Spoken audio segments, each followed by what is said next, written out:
manchette aujourd'hui. Marie-Pierre Aubuchon, actuelle mairesse de l'Île-du-Pas, ne sollicitera pas un nouveau mandat. Donc, bonjour à tous et bienvenue à votre bulletin d'information. On est aujourd'hui le 1er octobre. Donc, on en reparlera dans quelques instants, mais la mairesse actuelle de l'Île-du-Pas ne sollicitera pas de nouveau mandat. On en reparle tout de suite après l'info concernant le Vaccibus. En effet, le Vaccibus se déplace jusqu'à vous. La vaccination mobile poursuit sa route. La clinique sera en place mercredi le 6 octobre à Berthierville. Ça se déroulera à l'Hôtel de Ville, 588 rue Montcalm, de 10h15 à 15h45. C'est ouvert à tous pour les 12 ans et plus. Donc, le Vaccibus sera à Berthierville, mercredi 6 octobre. C'est un sans rendez-vous. Pardon. On revient à notre manchette. La mairesse Marie-Pierre Aubuchon de l'Île-du-Pas ne sera pas dans la course pour un deuxième mandat. Lors de la séance publique tenue le 27 septembre dernier, Marie-Pierre Aubuchon, mairesse de la Visitation de l'Île-du-Pas, présidait pour une dernière fois son mandat à l'Assemblée du Conseil municipal. C'est devant une salle remplie de citoyens et citoyennes qu'elle a livré sa décision de ne pas se représenter aux prochaines élections municipales. L'attrait de nouveaux projets, la fatigue liée à 4 ans d'engagement soutenu et le désir de passer plus de temps avec ses jeunes enfants ont été des facteurs décisifs dans ce choix difficile. Dans son discours, elle a remercié l'administration et les bénévoles, un à un, pour leur implication colossale dans le déploiement de projets et le développement de visions pour la localité. Mme Aubuchon mentionne « Vous avez allumé la vie à l'Île-du-Pas. Sans votre implication, de nombreux projets pour la protection de l'environnement et le développement communautaire n'auraient pas vu le jour. » Fidèle à elle-même, la jeune mairesse a également invité la population à réfléchir à un enjeu qui, pour elle, est fondamental pour les petites municipalités. Dans ce modèle, a-t-elle mentionné, on choisit de rémunérer les postes clés d'une municipalité maigrement. Devenir maire, mairesse ou élu ne demeure accessible qu'à une minorité. Une minorité retraitée, grisonnante ou indépendante de fortune, déjà surreprésentée à ces postes, s'est-elle désolée. Elle souhaite sensibiliser le monde municipal au fait qu'il manque de jeunes et de femmes autour des tables décisionnelles. Pour terminer, Mme Aubuchon tient à remercier les conseillers et conseillères avec qui elle a travaillé, ainsi que l'ensemble de la population de la municipalité pour lui avoir donné la chance de vivre cette expérience enrichissante. Elle souhaite bonne chance aux prochaines qui relèveront donc le défi d'élu. On passe au niveau culturel. Cette fois, la chasse-galerie, c'est à Lavaltrie, Sally Folk sera en spectacle au Café culturel de la chasse-galerie à Lavaltrie le 8 octobre prochain. Elle est de retour avec son 5e album en carrière. On écoute un court extrait de sa chanson « Que le diable m'emporte ».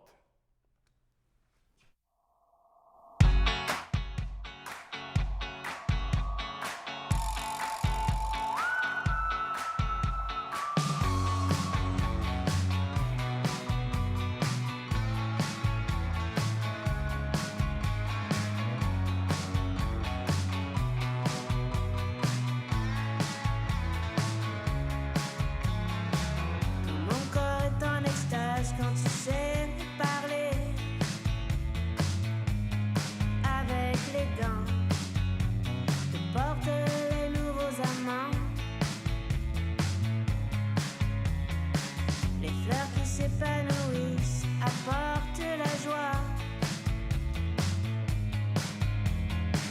On oublie que le monde nous envie et j'attends que tu te montres. Je sais bien où tu es parti te cacher, où je ne veux rien demander. C'est mieux de ne pas ouvrir, c'est mieux de s'en aller. Je ne suis pas si forte.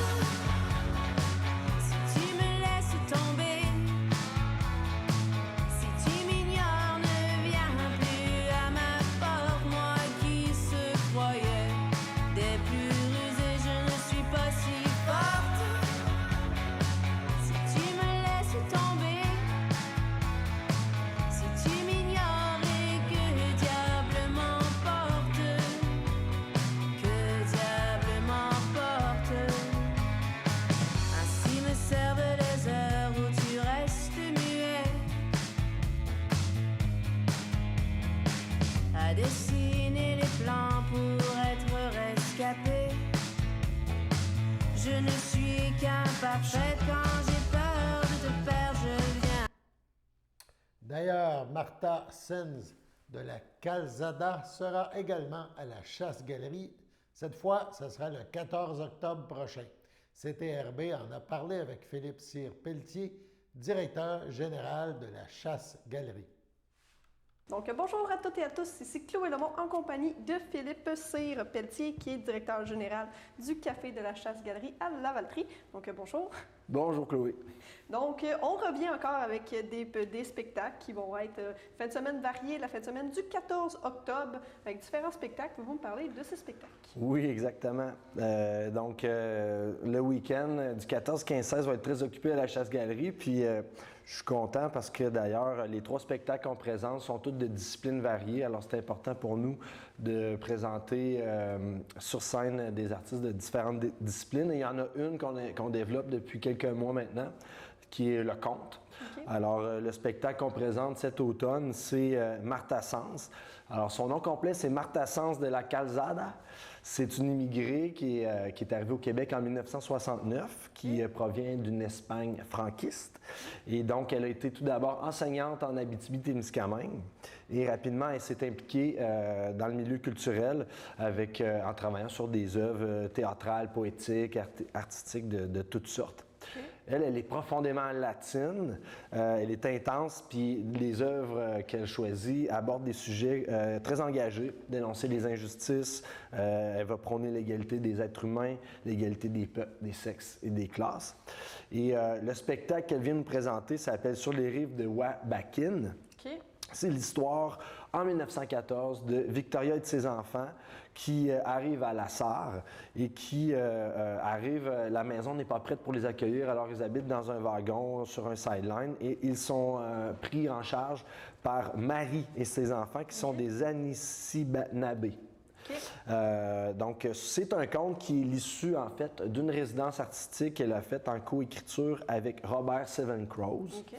Et ce conte-là imagine la rencontre de 2 cultures, celle autochtone et celle alloctone. Le spectacle raconte, entre autres, là, des transformations qui sont dues à l'occupation du territoire, évidemment, et l'impact de l'ouverture de celui-ci sur les non-autochtones. Alors, très important, très intéressant et d'actualité. Tchakatcha, tchakatcha, tchakatcha. Faisait les roues du train sur les rails. Les enfants regardaient par la fenêtre et voyaient passer des gens, des animaux, des maisons, des villages que les trains laissaient derrière eux. Victoria pense à ses parents. Elle a passé quelques jours ensemble avec eux avant de prendre le train. Elle et sa mère ont fait des tonnes de sandwichs pour le voyage, rempli une malle avec un peu de vaisselle, quelques casseroles, des couvertures, fait les valises avec les linges des enfants. Sa mère a même rajouté une poche de fleurs, une canne de graisse, une poche de bines, une canne de mélasse, une canne de beurre d'arachide. Comme ça, elle dit, si jamais tu as trop la nostalgie, tu pourras faire ma soupe au beurre de pinot que tu aimes tant. Elle a même mis 2 poules dans une cage. Victoria était émue de tant de sollicitude. Lorsque le train s'est mis en marche, elle a eu l'impression que tous ses os se déboîtaient, tellement la déchirure était forte. Mais elle n'a pas pleuré. C'est pas pour rien qu'elle s'appelle Victoria. Elle allait être forte pour les enfants. Et puis, Roméo serait là. Et ensemble, ils bâtiraient un royaume. Tchakata, tchakata, tchakata. Il faisait chaud dans les trains qui branlaient d'un bord et de l'autre. Des fois, ils arrivaient devant un pont temporaire. Et il fallait débarquer, armes et bagages. Le train passait tout seul, le pont, et les passagers, les animaux suivaient après. Allons à la pause.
Voici les anniversaires pour aujourd'hui, 1er octobre, mais aussi pour ce week-end.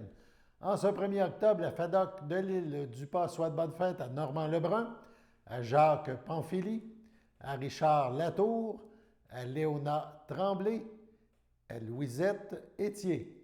Le Centre d'action bénévole d'Autré souhaite bonne fête à Léonce Hemberg et le LSDI souhaite bonne fête à Danny Leblanc. 2 octobre, le FADOC de l'île du Pas souhaite bonne fête à Édith Guertin et à Joanne Vincent. Pour dimanche 3 octobre, la FADOC de l'île du Pas souhaite bonne fête à Anne Latour. Les filles d'Isabelle de Berthier souhaitent un heureux anniversaire à Fernande Gladu et à Lucette Pelletier.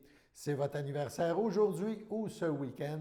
Toute l'équipe de CTRB se joint à moi et vous souhaite bonne fête. On parle maintenant du Musée d'art de Joliette. C'est samedi dernier qu'a été inauguré officiellement l'aire éducative Famille René Préville, un espace de découverte et de création aménagé pour les visiteurs et les visiteuses de tout âge au Musée d'art de Joliette. Grande donatrice de la Fondation du Musée d'art de Joliette depuis de nombreuses années, Maître Marie-Évelyne Préville a fait un don de 50 000 sur 5 ans, de 2020 à 2025.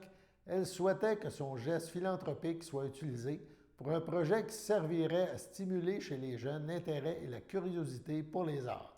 Concrètement, le don de Mme Préville est utilisé pour la transformation d'un espace au 2e étage du musée, la création de jeux de société visant à démocratiser l'art, voire au-delà, et œuvres mystères, et l'acquisition de matériel artistique et de livres d'art pour les enfants, ainsi que la réalisation d'activités de médiation pour différents publics.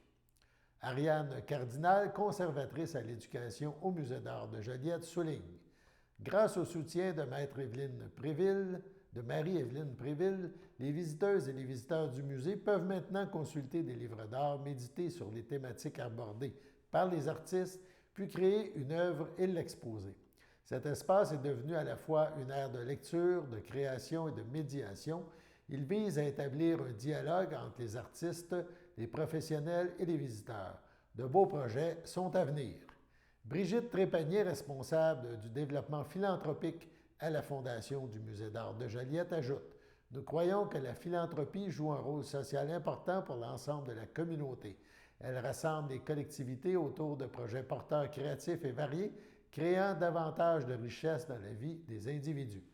À la Fondation du musée, on croit en l'importance de développer la culture philanthropique lanaudoise, car elle offre une opportunité d'avoir un impact concret sur le développement de la vitalité culturelle régionale. On parle maintenant de Lanoraie. Hélène Nicole a récemment publié aux éditions L'Apothéose à Lanoraie l'ouvrage J'illimite ma vie personnelle, une œuvre de prise de conscience. Nous avons rencontré l'auteur et voici donc un extrait de cette entrevue.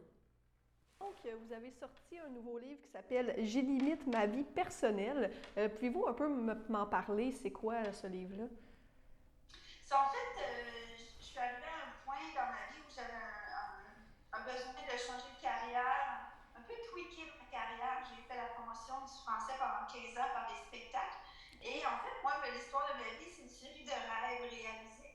Et j'ai eu envie pour le prochain rêve d'aider les autres à réaliser leurs rêves et d'enlever les limites. Souvent, à l'intérieur de nous, on se crée nos propres limites et on n'ose pas aller faire les choses dont on aurait vraiment envie de faire, vivre la vie qu'on aurait vraiment rêvé, parce qu'on croit que c'est pas possible. Alors moi, je voulais, dans mon prochain projet d'affaires, pouvoir dire aux gens: oui, regardez comment moi j'ai fait, et bon, je suis pas une diplômée de Harvard, je suis une personne comme vous, et j'ai réussi à réaliser chacun de mes rêves, et voici comment je l'ai fait. OK.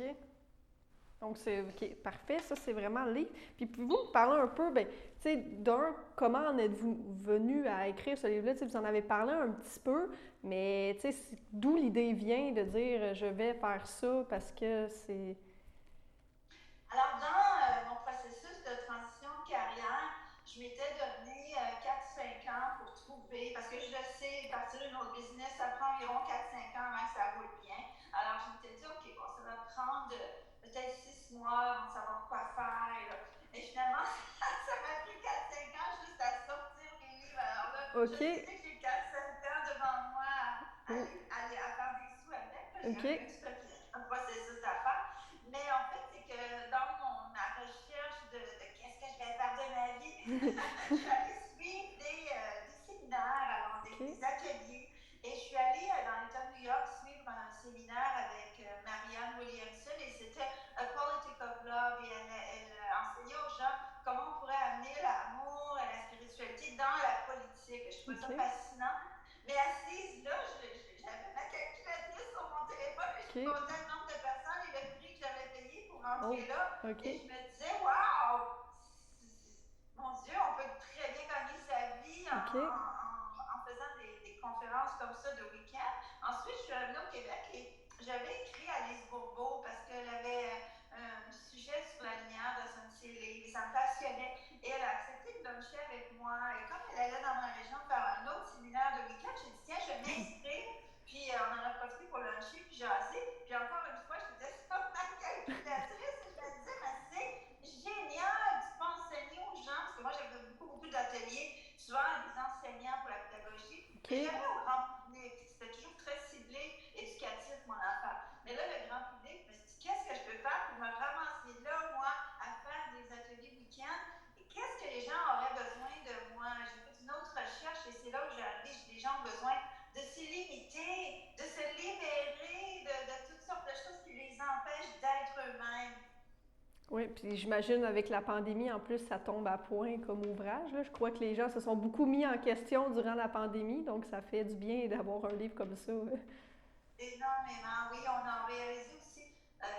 Moi, en tout cas, j'ai réalisé quand on m'a imposé des limites extérieures, je me suis dit, oui, peut-être que j'ai une limite, je ne peux pas faire tout ce que je veux à l'extérieur, mais à l'intérieur de moi, je n'ai pas de limite, je peux penser ce que je veux. Et dans mon processus à moi, le dépassement de soi commence à l'intérieur. Je vais prendre une décision avant même d'avoir fait un pas en avant physiquement, ça se passe à l'intérieur. Donc, on a eu amplement de temps justement pour travailler l'intérieur de nous pendant cette pandémie. Effectivement. Puis là, j'ai vu aussi que c'était les éditions de l'Apothéose, donc c'est une maison d'édition qui est dans la région de la Naudière où est-ce qu'on se situe présentement. Pourquoi cette maison d'édition-là? En fait, j'avais été acceptée dans une autre maison d'édition plus, disons, standard, si on veut, là, et à travailler avec eux une semaine avant de signer le contrat, tout en allant l'impression, j'ai réalisé que c'était pas pour moi. C'était beaucoup trop formel, il n'y avait pas assez de liberté, justement, il y avait trop de limites. Le pourcentage de royauté était 10 ce que tu ne peux pas vivre en faisant 10 de royauté. Et j'ai carrément recommencé. Je suis retournée au Salon du Livre, refait une étude des éditeurs possibles, représenté mon projet à d'autres qui me ressemblaient plus. Et j'ai été acceptée par les éditions de l'Apothéose. Et c'était fabuleux puisqu'ils ont un peu un modèle hybride où est-ce qu'ils deviennent ton distributeur et ton éditeur. Donc, ils t'aident à créer tout le livre, faire l'édition, la correction, la mise en page, toutes les versions de livres électroniques.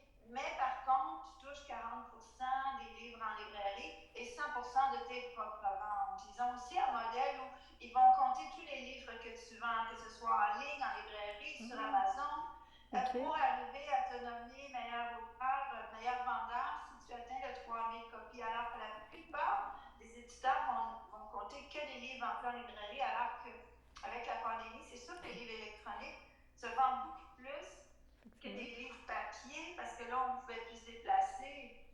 Donc, moi, j'ai trouvé que pour moi, et c'est un éditeur qui m'a soutenu tellement là, dans la création de ce livre-là, parce que j'ai commencé sur un autre sujet. J'ai carrément réécrit le livre 4 fois jusqu'à temps qu'ils me disent « Oui, là, tu as le bon livre ». Allons maintenant à la pause.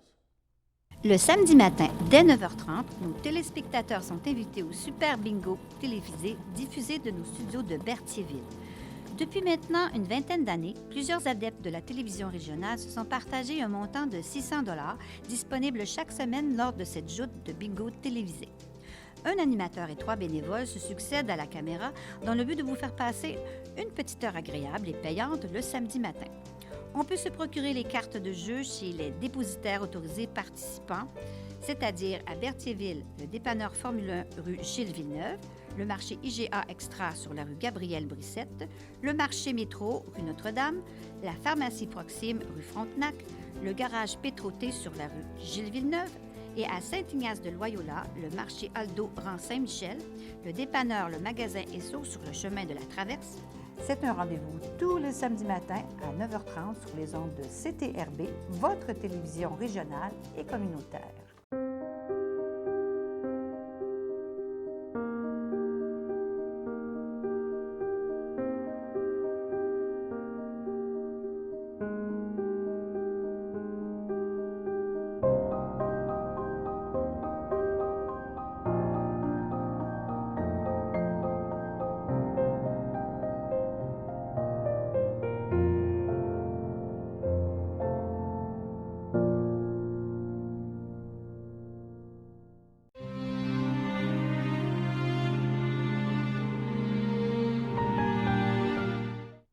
Au CHSLD L'Assomption, le 28 septembre, à 97 ans, est décédée Mme Madeleine Massé, épouse de feu Clément Bérard, demeurant Saint-Barthélemy. Elle laisse dans le deuil ses enfants, Yvon, Denise Gauthier, Germain Rinfray, de feu Pierrette Normand, Micheline Rénal, Christiane Rousseau, Jocelyne Yvon Plante, Claude Jocelyne Ladouceur, ses petits-enfants, ses arrières et arrière-petits-enfants, sa belle-sœur Fleurette Dupuis, feu Carmel Massé, ainsi que plusieurs neveux et nièces. Un merci particulier au personnel du Centre d'hébergement de l'Assomption pour leurs bons soins ainsi que le soutien et l'empathie qu'ils ont eu face à cette situation difficile. La famille vous accueillera samedi le 9 octobre dès 9h30 en l'église de Saint-Barthélemy. Suivront les funérailles à 11h. Madame Massé-Bérard sera inhumée au cimetière de Saint-Barthélemy. Au CHSLD Piémont-Saint-Jean-de-Matha, le 26 septembre dernier, à 88 ans, est décédée Mme Céline Martel, épouse de feu Jean-Guy Dubois, demeurant à Berthierville, autrefois de Saint-Barthélemy. Elle laisse dans le deuil ses filles, Manon Dubois, Yves Massé, Guylaine Dubois, Éric Parent, ses petits-enfants, David, Catherine, Élise, ses arrière-petits-enfants, Camille, Clara et Louis, son frère Gilles Martel, Louisette Carrier, ses beaux-frères et belles-sœurs, Gisèle Meunier, feu Fernand Martel, Marie-Claire Dionne, feu Simon Martel, Louise Bloomer, feu Jean-Guy Martel, André Dubois, Louise Gadouri, feu Raymond Dubois, Richard Dubois, Louise Reed, ainsi que plusieurs neveux, nièces, autres parents et amis. La famille accueillera parents et amis le 9 octobre, samedi, dès 12h30 au complexe funéraire Thériault de Berthierville. Suivra une liturgie en la chapelle du complexe à 14h30. Madame Martel Dubois sera inhumée au cimetière Saint-François d'Assise à Montréal à une date ultérieure. Au CHSLD Heater de Rawdon, le 20 septembre, à 88 ans, est décédée Mme Gilberte Bonnet, épouse de feu Claude Beauchesne, demeurant à Saint-Gabriel de Brandon. Elle laisse dans le deuil son fils Léo Beauchesne, José Marcotte, son petit-fils Pascal Beauchesne, Sylvie Lavallée, sa petite-fille Cindy Beauchesne, ainsi que ses frères, sœurs, beaux-frères et belles-sœurs, neveux, nièces, autres parents et amis. La famille vous accueillera le jeudi 7 octobre dès 13h30 au complexe funéraire Thériault. Suivra une liturgie en la chapelle du complexe à 14h30. Madame Bonnet Beauchesne sera inhumée au cimetière de Saint-Thomas de Joliette. Au nom de CTRB et de tout son personnel, nous souhaitons nos plus sincères sympathies aux familles éprouvées. Passons maintenant à la météo.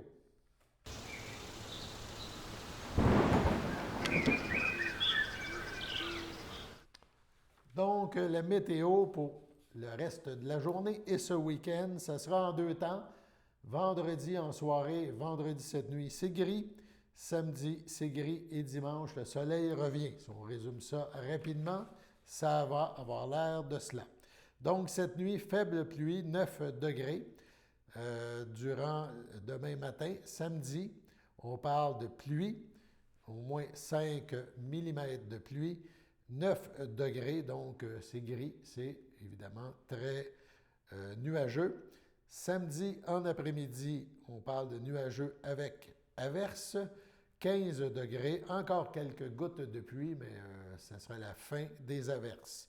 Samedi en soirée, passage nuageux, la pluie aura cessé. Samedi dans la nuit, on parle même de banc de brouillard. Dimanche matin, le soleil sera de retour avec quelques passages nuageux, 9 degrés en matinée. En après-midi, ça se réchauffe, le beau temps est de retour, ensoleillé, quelques petits nuages, 17 degrés. Dimanche soir, passage nuageux, et dans la nuit de dimanche, on parle de ciel variable avec 9 degrés. Donc, un week-end en 2 temps, profitez-en si vous aimez le soleil. Dimanche, ça sera la journée. Voilà, c'était votre bulletin d'information pour terminer la semaine et terminer ce 1er octobre de 2020. Alain Belle-Humeur au pépitre. Au nom de toute l'équipe, on vous souhaite un bon week-end et on vous invite à être des nôtres. Soyez de retour lundi pour notre prochain bulletin d'information. À bientôt.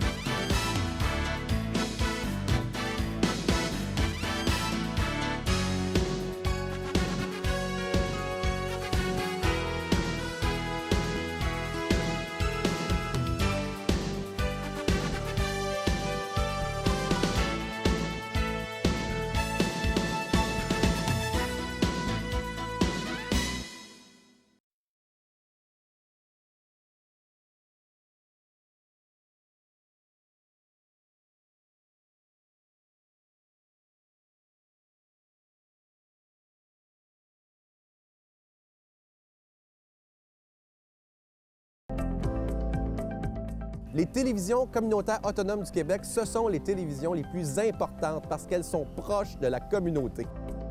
On veut encourager des gens qui parlent de ce qui nous intéresse, mais aussi qui participent au développement local.